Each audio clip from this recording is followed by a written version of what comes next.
নমস্কার। ভগবান কথার অর্থ কি? ভগ শব্দের অর্থ হলো ঐশ্বর্য, আর বান শব্দের অর্থ হলো অধিকারী।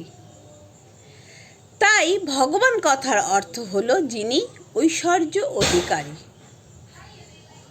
এখানে ঐশ্বর্য বলতে 6টি গুণের কথা বোঝানো হয়েছে। এই 6টি গুণ কি? সমস্ত ঐশ্বর্য, সমস্ত বৈরাগ্য, সমগ্র বীর্য, সমস্ত জ্ঞানী, সমস্ত শ্রী এবং সমস্ত যশ। এই 6 গুণ যার মধ্যে পরিপূর্ণ মাত্রায় রয়েছে তাকেই বলে ভগবান।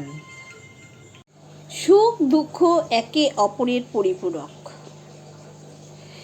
ভগবান গীতায় বলেছেন, সুখ ও দুঃখকে সমানভাবে ভাবা। এই জগতে যা কিছু সুখ ও দুঃখ আছে সবই ক্ষণস্থায়ী।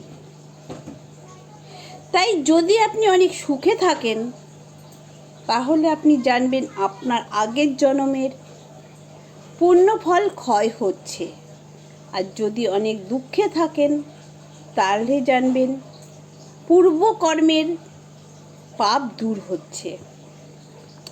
তাই কোনো কিছুতেই অধিক বিচলিত না হয়ে শ্রীকৃষ্ণের চরণে আশ্রয় নিন ও পরম শান্তি অনুভব করুন।